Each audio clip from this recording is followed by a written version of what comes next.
बहुत समय पहले की बात है। एक घने जंगल में पीकू अपने माँ और पिता के साथ रहती थी। पीकू को उसके माता पिता बहुत ही प्यार करते थे। एक दिन पीकू की माँ बीमार पड़ जाती है। माँ को पीकू की चिंता होने लगती है। ऐसे ही एक दिन पीकू की माँ बैठी बैठी धूप सेक रही थी।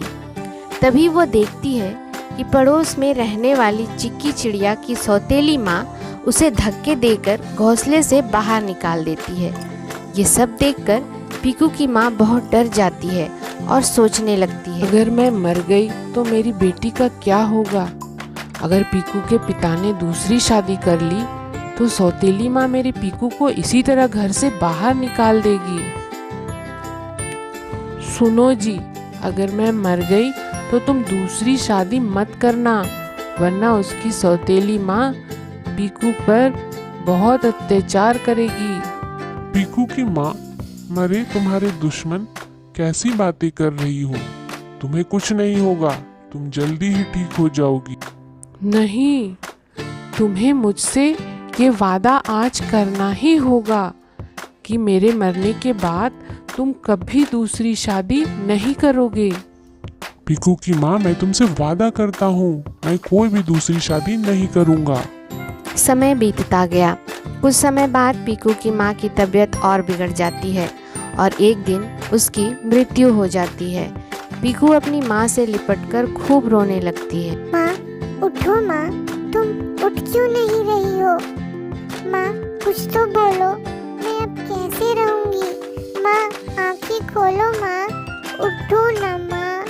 माँ। अपनी बेटी को रोते देख डीनू उसे चुप कराता है। बेटी, तुम्हारी माँ बहुत अच्छी थी, इसलिए भगवान ने उसे अपने पास बुला लिया। अब पीकू के पिता पीकू का ख्याल रखते और काम पर भी जाते। एक दिन नानू कौवा पीकू के घर आता है और डीनू से कहता है, तुम कब तक भाभी के गम में इस तरह डूबे रहोगे? मेरी मानो तो तुम दूसरी शादी कर लो। पीकू अभी बहुत छोटी है, उसे माँ की जरूरत है।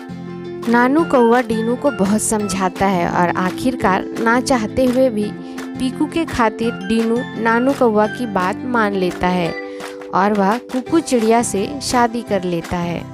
कुक्कू दिखने में तो अच्छी थी, लेकिन पीकू के साथ उसका व्यवहार अच्छा नहीं था। डीनू के सामने तो उसे प्यार दिखाती, लेकिन उसके जाते ही उसे सताती। अरे वो महारानी, चल उठ और काम में लग जा।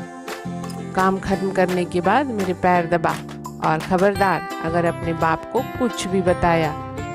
बेचारी पीकू अपने सौतेली माँ के डर से अपने पिता से कुछ नहीं कह पाती और काम में लग जाती है। एक दिन कुक्कू चिड़िया पीकू से काम करने को कहती है, लेकिन पीकू उसे मना करते हुए कहती है, आज मेरी तबीयत ठीक नहीं, इसलिए काम नहीं कर पाऊंगी। मुझे बहुत कमजोरी महसूस हो रही है। आज आप काम कर लीजिए। पीकू की बात सुनकर कुक्कू चिड़िया गुस्सा हो जाती है और पीकू को पीटने लगती है और उसे घोंसले से बाहर फेंक देती है। इतने में डीनू वहाँ किसी काम से आ जाता है और कुक्कू चिड़िया को ये हरकत करते देख लेता है। कुकू, तुम ये क्या कर रही हो? मैंने अपनी बेटी के लिए तुमसे शादी की थी और तुम उसी के साथ ऐसा व्यवहार कर रही हो। तुम इसी वक्त यहाँ से चले जाओ, वरना ठीक नहीं होगा। डीनू, मुझे माफ कर दो। असल में ये पीकू बहुत ही बदतमीजी कर रही थी और तुम तो जानते ही हो मैं तुम दोनों से कितना प्यार करती हूँ। तुम ही बताओ, क्या मैं अपनी बेटी को चोट पहुँचा सकती हूँ भला? लेकिन डीनू उसे माफ़ नहीं करता, इसीलिए कुक्कू चिड़िया को वहाँ से जाना पड़ता है। अब पीकू और डीनू खुशी खुशी वहाँ रहने लगते हैं।